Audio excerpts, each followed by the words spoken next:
اگر آج میں نے آپ کے کہنے سے یہاں نماز پڑھ لی تو میرے بعد مسلمان اس کو رسم بنا لیں گے اور کلیسا میں نماز پڑھنے کو اپنا حق بنا لیں گے۔ کلیسا قیامت وہ جگہ ہے جہاں حضرت عیسیٰ علیہ السلام کو مصلوب کیا گیا تھا، جہاں پر یہ کلیسا تعمیر کیا گیا تھا۔ اس سے آگے کلیسا قسطنطین تھا۔ اسقف نے اس کے دروازے میں مصلی بچھا دیا، لیکن امیر المومنین نے وہاں بھی نماز نہ پڑھی۔ انہوں نے نماز مسجد اقصی میں پڑھی۔ محترم اسقف امیر المومنین عمر بن خطاب نے سفری نوش سے پوچھا، رومی آپ کا ساتھ کیوں چھوڑ گئے ہیں؟ ان کا سالار اتربون کہاں گیا؟ سنا تھا وہ ہرکل کا ہم پلہ ہے، بھاگ گیا ہے، سفری نوش نے جواب دیا۔ کوئی شک نہیں کہ وہ ہرکل کا ہم پلہ تھا، اس نے آپ کو شکست دینے کے بڑے اچھے منصوبے بنائے تھے۔ اس نے کیساریہ کے سالار کو آپ کی فوج سے مقابلے کے لیے تیار کیا تھا، لیکن آپ کے سالاروں کی چال نے اتربون کے منصوبے تباہ کر دیے۔ اس سے پہلے وہ آپ کی فوج کے مقابلے میں نہیں آیا تھا۔ وہ دیکھ رہا تھا کہ اس کی فوج میں لڑنے کا جذبہ ختم ہو گیا تھا۔ یرموک اور دوسری جگہوں سے بھاگے ہوئے بہت سے سپاہی یہاں آ گئے تھے۔ انہوں نے یہاں کی فوج کو ایسی باتیں سنائی جن سے سب کا حوصلہ بری طرح متاثر ہوا۔ اتربون نے اپنی فوج کو تیار کر لیا تھا۔ اسے جب اطلاع ملی کہ مسلمانوں نے کیساریہ کو محاصرے میں لے لیا ہے تو وہ اپنی فوج کو ساتھ لے کر کیساریہ کا محاصرہ توڑنے کے لیے نکلا، لیکن آپ کے کسی سالار نے اسے راستے میں روک لیا۔ اس نے پہلی بار مسلمانوں سے ٹکر لی اور اپنی بہت سی فوج مروا کر بری حالت میں واپس آیا۔ وہ جو اپنے ہارے ہوئے سالاروں کو بزدل کہتا تھا اور جس نے بیت المقدس کے دستوں کو لڑنے کے لیے تیار کیا، وہ خود بزدل بن گیا اور اس کا اپنا حوصلہ جواب دے گیا۔ اس نے یہاں سے خزانہ نکالنا شروع کر دیا اور سمندر کے راستے قسطنطنیہ لے گیا۔ زیادہ تر فوج بھی اس کے ساتھ چلی گئی۔ یہ فوج برائے نام تھی جو میں نے قلعے کی دیوار پر کھڑی کر دی تھی۔ میں نے آپ کے ساتھ معاہدے کی شرط اس لیے پیش کی تھی کہ جو فیصلہ خلیفہ کر سکتے ہیں وہ سالار نہیں کر سکتے۔ میں اس شہر کو، اس کے باشندوں کے جان و مال کو بچانا چاہتا تھا۔ اسقف سفری نوش نے عمر فاروق کو یہ نہ بتایا کہ اتربون اور سفری نوش نے مل کر نہ صرف بیت المقدس سے خزانہ نکالا تھا بلکہ گرجوں کے سونے اور چاندی کے بیش قیمت ضروب بھی نکلوا دیے تھے۔ ان میں صلیب اعظم بھی تھی۔ سفری نوش نے امیر المومنین کو مدینہ سے اس لیے بلوایا تھا کہ وہ خزانہ ضروب، رومی فوج اور اس کا مال و موال نکلوانے کے لیے وقت حاصل کرنا چاہتا تھا۔ جتنے وقت میں امیر المومنین پہنچے تھے اتنے وقت میں بیت المقدس سے وہ سب کچھ نکل گیا تھا جو سفری نوش اور اتربون نکالنا چاہتے تھے۔ اپریل 637 عیسوی کے دن تھے۔ خلیفۃ المسلمین عمر بن خطاب بیت المقدس میں 10 دن قیام کر کے رخصت ہوئے۔ رخصت ہونے سے پہلے انہوں نے تفصیل سے جائزہ لیا تھا کہ رومی کہاں کہاں موجود ہیں۔ مجموعی طور پر رومی شکست کھا چکے تھے۔ ان کا شہنشاہ ہرکل شام سے رخصت ہو چکا تھا۔ رومی فوج کے نامی گرامی سالار مارے جا چکے تھے۔ کچھ اہم مقامات تھے جن پر ابھی رومیوں کا قبضہ تھا، وہاں سے رومیوں کو نکالنا ضروری تھا۔ ایسے مقامات میں ایک کا نام کیساریہ تھا جو بحیرہ روم کی بندرگاہ تھی، جہاں سے رومیوں کو نکالنا بہت ضروری تھا کیونکہ رومیوں کا بحری بیڑا ابھی بالکل صحیح حالت میں موجود تھا اور یہ بیڑا بڑا طاقتور تھا۔ اسے رومی مسلمانوں کے خلاف استعمال نہیں کر سکتے تھے کیونکہ مسلمانوں نے سمندری لڑائی نہیں لڑنی تھی۔ البتہ یہ بیڑا کمک لانے کے لیے استعمال ہوتا تھا۔ کمک اتارنے کے لیے کیساریہ کی بندرگاہ استعمال ہوتی تھی۔ امیر المومنین کے حکم کے مطابق کیساریہ سے پہلے بیت المقدس کو محاصرے میں لے لیا گیا تھا۔ بیت المقدس لے لیا گیا تو امیر المومنین عمر فاروق رضی اللہ تعالیٰ عنہ نے یزید بن ابی سفیان کو حکم دیا کہ وہ کیساریہ کو محاصرے میں لے لے۔ ابن ابی سفیان عمر فاروق نے کہا، مت سوچنا کہ تو اس قلعے کو فوراً سر کر لے گا، بہت مضبوط قلعہ بند جگہ ہے، رومی یہ جگہ اتنی آسانی سے نہیں دیں گے۔ ہلے بول بول کر اپنی طاقت ضائع نہ کرتے رہنا۔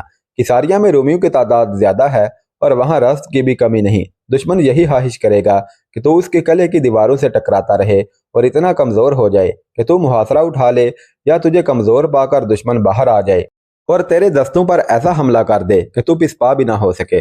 تجھ پر اللہ کی رحمت ہو ابن ابو سفیان، عمر فاروق نے کہا۔ رومیوں کو کمک مل گئی تو ہمارے لیے بہت مشکل پیدا ہو جائے گی۔ محاصرے کو طول دو اور کمک کو روک کے رکھو۔ عمر بن خطاب خلیفہ تھے، امیر المؤمنین تھے، لیکن ان کا یہ دور بادشاہوں جیسا اور آج کل کے سربراہان مملکت جیسا نہیں تھا کہ گئے، کسی کو شاباشی دی، کسی کو انعام و اکرام سے نوازا اور آ گئے۔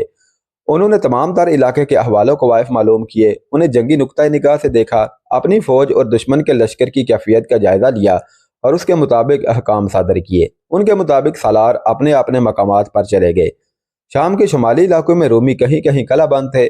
انہیں امید تھی کہ ہرکل جہاں کہیں بھی ہے کمک ضرور بھیجے گا۔ مسلمان اس کوشش میں تھے کہ رومیوں کی کمک نہ آ سکے۔ اس کوشش کی ایک کڑی یہ تھی کہ یزید بن ابی سفیان اپنے دستوں کو لے کر کساریہ روانہ ہو گئے اور اس شہر کو جو بندرگاہ بھی تھا محاصرے میں لے لیا۔ سالار عمر بن عاص اور شراحبیل بن حسنہ فلسطین اور اردن کو روانہ ہو گئے۔ ان کے ذمہ یہ کام تھا کہ جن علاقوں سے انہوں نے رومیوں کو بے دخل کیا تھا ان علاقوں پر قبضہ کر کے شہری انتظامیہ اور محصولات کے نظام کو بحال اور رواں کیا جائے اور ان جگہوں کے دفاع کو بھی مستحکم کیا جائے۔ رومیوں کی طرف سے جوابی حملے کا امکان موجود تھا۔ سپہ سالار ابو عبیدہ دمشق کو اپنا مرکز بنانے کے لیے چلے گئے۔ ان کے ساتھ مجاہدین کی جو فوج تھی اس کی نفری 17,000 تھی۔ کنسرین ایک قلعہ بند مقام تھا جس میں رومی فوج موجود تھی۔ ابو عبیدہ اس قلعے کو محاصرے میں لے کر وہاں سے رومیوں کو نکالنے کے لیے جا رہے تھے۔ یہ ایک مضبوط قلعہ تھا جس میں رومیوں کی تعداد خاصی زیادہ تھی۔ خالد بن ولید مجاہدین کی فوج کے ہراول میں تھے۔ ان کے ساتھ 4,000 گھوڑ سواروں کا مخصوص رسالہ تھا جو گھوم پھر کر لڑنے کے لیے تیار کیا گیا تھا۔ کنسرین میں ایک مشہور رومی سالار منیاس تھا۔ اس نے دیکھ بھال کے لیے دور دور تک اپنے آدمی پھیلا رکھے تھے۔ ان میں سے ایک آدمی سر پر گھوڑا دوڑاتا آیا اور سیدھا منیاس کے پاس گیا۔ اس نے منیاس کو بتایا کہ مسلمانوں کا ایک لشکر آ رہا ہے جس کے ہراول میں گھوڑ سوار ہیں۔ اس نے تعداد 3 اور 4,000 کے درمیان بتائی اور یہ بھی بتایا کہ ہراول کتنی دور ہے۔ منیاس نے بڑی عجلت سے اپنی فوج کو تیار کیا۔ سلطنت روما کی عظمت کے پاسبانوں، اس نے اپنی فوج کے حوصلے میں جان ڈالنے کے لیے جوشیلے انداز میں کہا۔ وہ بزدل تھے جنہوں نے اپنے اوپر عرب کے بتوں کا خوف طاری کر لیا تھا۔ تم میں عیسائی عرب بھی ہیں، اگر مسلمان اتنے بہادر ہیں تو تم بھی اتنے ہی بہادر ہو۔ عرب کے مسلمان تم میں سے ہیں، تم بھی اسی ریت کی پیداوار ہو۔ اور رومیوں، اس دن کو یاد کرو جب تم فاتح کی حیثیت سے اس سرزمین پر آئے تھے۔ وہ تمہارے باپ اور دادا تھے۔ تصور میں لاؤ کہ اس وقت ان کے سر کتنے اونچے اور سینے کتنے چوڑے تھے، اور آج سوچو ان کی روحوں کو کتنی شرمساری ہو رہی ہوگی۔ مت سوچو کہ شہنشاہ ہرکل بھاگ گیا ہے۔ روم کی عظمت کو، صلیب اعظم کو اور بیت المقدس کی آن کو اپنے سامنے رکھو، اور پھر سامنے رکھو اپنے سالار اتربون کی بے غیرتی کو جس نے عیسیٰ علیہ السلام کے شہر یسوع مسیح کے مسکن کو تمہارے مذہب اور تمہارے عقیدوں کے دشمن کے حوالے کر دیا ہے۔ تصور میں لاؤ اپنی بیٹیوں اور اپنی عورتوں کو جو مسلمانوں کے بچے پیدا کریں گی۔ اپنے آپ کو دیکھو، تم ہار گئے تو باقی عمر کے لیے مسلمانوں کے غلام بن جاؤ گے۔ آج تم کس شان سے، کیسے جاہو جلال سے گھوڑوں پر سوار ہوتے ہو۔ تم نے اگر ہتھیار ڈال دیے تو تم گھوڑے کی سواری کو بھی ترسو گے۔ تم استبل کے ملازم ہوگے اور گھوڑوں کی غلاظت صاف کیا کرو گے۔ مت خون گرما ہمارا اے سالار، ایک سوار نے بڑی ہی بلند آواز میں کہا۔ کیا تو سمجھتا ہے کہ ہم لڑنے سے منہ موڑ رہے ہیں؟ کیا تجھے ہماری جرت اور غیرت پر شک ہے؟ اے تنومند گھوڑے کے بہادر سوار، منیاس نے کہا، میں شک کیوں نہ کروں؟ ہمارا کون سا سالار ہے جو میدان سے نہیں بھاگا یا مارا نہیں گیا؟ اتربون جو ہرکل کا ہم پلہ تھا، کتنے دعوے کرتا تھا مسلمانوں کو کچل دینے کے، اب وہ کہاں ہے؟ ایک دن بھی نہیں لڑا اور ایلیا یعنی بیت المقدس سے بغیر لڑے بھاگ گیا۔ کیا اسقف اعظم سفرینوس کو تم اپنا مذہبی پیشوا مانو گے جس نے قلعے سے باہر جا کر مسلمانوں کے خلیفہ کا استقبال کیا اور اسے کہا کہ کلیسائے قیامت میں نماز پڑھو؟ اس نے یہ بھی نہ سوچا کہ وہ اپنی عبادت گاہ اپنے مذہب کے دشمن کے حوالے کر رہا ہے۔ تم نے ثابت کرنا ہے کہ تم اتنے بزدل اور بے غیرت نہیں۔ اگر تم ثابت قدم رہے تو شاید کمک آ جائے، مگر مجھے کمک آنے کی کوئی امید نہیں، نہ میں کمک کی ضرورت محسوس کرتا ہوں۔ ہم لڑیں گے سالار محترم، پہلے ایک پھر کئی آوازیں بلند ہوئی۔ ہمیں بزدل اور بے غیرت نہ کہہ سالار، آزما کے دیکھ، باتوں میں وقت ضائع نہ کر، ہم ایک دن میں محاصرہ توڑ دیں گے، ہم محاصرے تک نوبت نہیں آنے دیں گے۔ سالار منیاس نے کہا، ہم دشمن کو قلعے سے دور راستے میں روکیں گے، میں تم سے آگے ہوں گا۔ مورخوں نے لکھا ہے کہ رومی سالار منیاس جرت مند سالار تھا جس کی جارحانہ قیادت مشہور تھی، اور اس کی دوسری شہرت یہ تھی کہ اپنی فوج میں ملن نثار اور ہر دل عزیز تھا۔ وہ سپاہیوں سے محبت اور شفقت سے پیش آتا تھا اور سپاہی اس سے محبت کرتے تھے۔ اسے اتنی جوشیلی اور جذباتی تقریر کرنے کی ضرورت ہی نہیں تھی۔ مورخوں نے یہ بھی لکھا ہے کہ اس کا سامنا مسلمانوں سے نہیں ہوا تھا۔ وہ سالار تھا، جب اسے خبر ملتی تھی کہ فلاں میدان میں رومیوں کو شکست ہوئی ہے تو وہ شکست کی وجوہات پر غور کرتا تھا۔ اسے خالد بن ولید کے متعلق بتایا گیا کہ کوئی اس کی جنگی چالوں کو قبل از وقت سمجھ ہی نہیں سکتا، اور وہ غیر معمولی طور پر دلیر آدمی ہے۔ وہ کوئی جن بھوت تو نہیں، منیاس نے کہا تھا۔ اس سے شکست کھانے والوں نے اسے مافوق الفطرت بنا دیا ہے۔ وہ جھوٹ بولتے ہیں، شکست کھانے والے اسی طرح جھوٹ بولا کرتے ہیں۔ میں ہرکل کو خالد بن ولید کی لاش دکھاؤں گا۔ رومی سالار منیاس کی قیادت میں کنسرین میں مقیم رومی فوج رکے ہوئے سیلاب کی مانند باہر نکلی۔ اس کا انداز جوشیلا اور جارحانہ تھا، اس کی رفتار تیز تھی۔ ادھر خالد بن ولید کے 4000 سوار فاتحانہ شان سے چلے آ رہے تھے۔ وہ عام کوچ کی ترتیب میں تھے۔ انہوں نے کنسرین کے قریب جا کر رکنا اور باقی فوج کا انتظار کرنا تھا۔ کنسرین سے چند میل دور حاضر ایک مقام تھا جو راستے میں آتا تھا۔ خالد بن ولید کا دستہ جب حاضر کے قریب پہنچا تو دیکھ بھال کے لیے آگے گئے ہوئے مجاہدین میں سے ایک واپس آیا اور خالد بن ولید کو اطلاع دی کہ رومیوں کا ایک کثیر تعداد لشکر آ رہا ہے۔ خدا کی قسم، خالد بن ولید نے للکار کر کہا، میں امین الامت کا انتظار نہیں کروں گا۔ باقی لشکر امین الامت ابو عبیدہ کے ساتھ پیچھے آ رہا تھا۔ خالد بن ولید کو انتظار کرنا چاہیے تھا کیونکہ رومی لشکر کی تعداد زیادہ بتائی گئی تھی، لیکن خالد بن ولید کی سرکش طبیعت انتظار پر آمادہ نہ ہوئی۔ انہوں نے اپنے دستے کو نہایت سرعت سے جنگی ترتیب میں کر لیا۔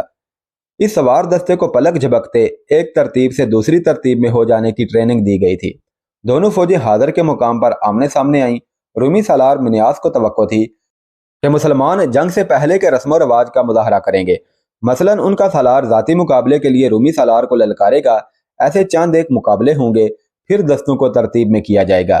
لیکن مسلمان سوار رکے بغیر ایسی ترتیب میں ہو گئے جسے منیاس سمجھ ہی نہیں سکا۔ اتنے میں اس پر حملہ ہو چکا تھا۔ منیاس اپنی فوج کا حوصلہ بڑھانے کے لیے آگے تھا۔ اس کے گرد محافظوں کا حصار تھا جو خاصا مضبوط تھا۔ چند ایک مسلمان سوار اس حصار پر حملہ آور ہوئے۔ محافظوں نے بڑا ہی سخت مقابلہ کیا۔ رومیوں کی تعداد زیادہ تھی، اس کے علاوہ انہیں اپنے سالار منیاس کے ساتھ دلی محبت تھی، اس لیے وہ جم کر لڑے اور بڑی اچھی ترتیب میں تابڑ دوڑ حملے کرتے رہے۔ لیکن ان کا ہر حملہ یوں بیکار جاتا جیسے ہوا میں گھونسا مارا ہو۔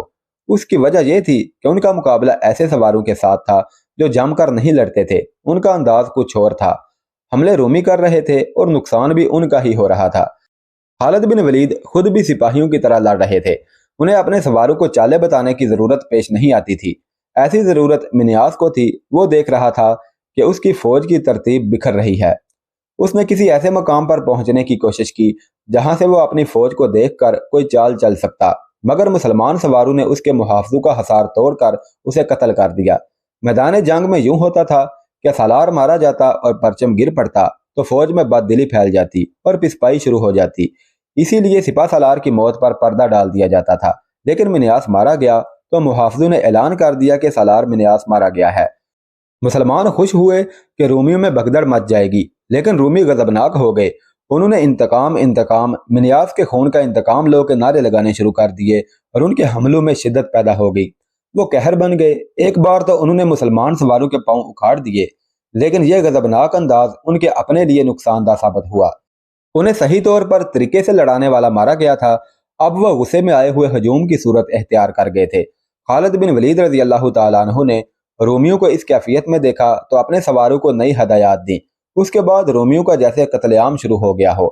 اس کے باوجود وہ پسپا نہیں ہو رہے تھے۔ اس کا نتیجہ یہ ہوا کہ کوئی ایک بھی رومی میدان سے نہ بھاگا اور کوئی ایک بھی رومی زندہ نہ رہا۔